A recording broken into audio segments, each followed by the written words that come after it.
Christiane Amanpour, thanks for being with us on this very poignant 9/11 anniversary. You've covered so many of the world's major stories in the past 10 years and more.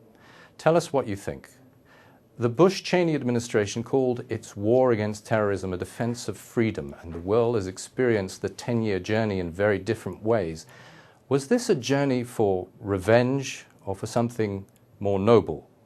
Look, the United States was attacked for the first time since World War II. It had never experienced something like this. It had never been attacked on its homeland, and it was an extraordinary, singular moment. When the United States decided to go after those terrorists who had attacked them, they went to Afghanistan. In this regard, they had the support of the world. NATO, the alliance, invoked its charter that an attack on one of us is an attack on all of us. And they went after the terrorists, and I covered that, and they dispatched the Taliban and Al-Qaeda from Afghanistan and started a process to really put them on the back feet. Now, as we know, the intervening years have been very, very difficult. After going to Afghanistan, which was a legitimate act of self-defense, the Bush-Cheney administration decided that they needed to pursue this into Iraq. And you know, and the world knows, that that was a very, very controversial move. Of course, now this is many years later, and the situation in that part of the world is radically shifting and radically changing. But there is no doubt that these 10 years have seen a loss of self-confidence in the United States, a loss of self-possession, a state of sort of permanent war, hypervigilance and fear. And there is real hope that now, 10 years later, the United States can be freed to start moving forward again.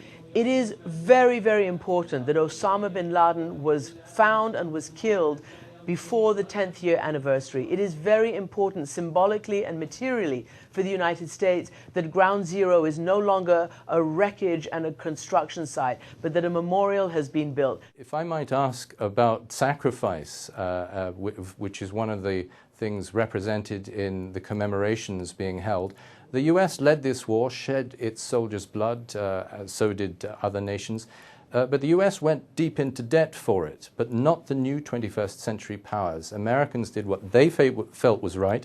They made sacrifices. Did that weaken them while others benefited, say China or India?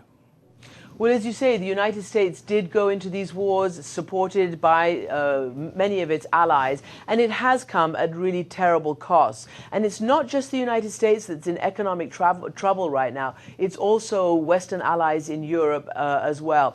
This is a very difficult time now for the West. They've got the sovereign debt crisis, they've got the unemployment crisis, and this has all come really to a head in the last couple of years.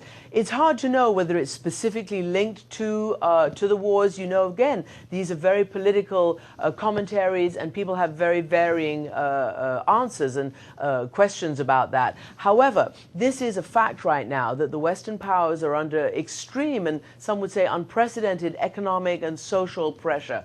As you say, at the same time, China and India are rising. But China and India also have no interest in seeing the United States economically weak. China, of course, holds such a huge part of the United States' debt. It does not want to see the United States default or become a weak power. But this is a moment where there is a competition for not just economic strength, but political strength as well, and the strength of influence and projection of power. It's a very crucial moment right now. Did 9/11 extremism actually win the US any sympathy in this year's Arab Spring uprisings and fuel the people's drive to change corrupt systems themselves? Well, I think it's, again, not an accident that what's going on in the Arab world is happening right now. If you remember, the immediate aftermath of 9/11 had people in the United States and around Europe asking, where are the Arab people? Where are the Muslim people? Where do they stand? What do they want? Are they inextricably linked to a violent future or not? And the Arab Spring has told us that they are not.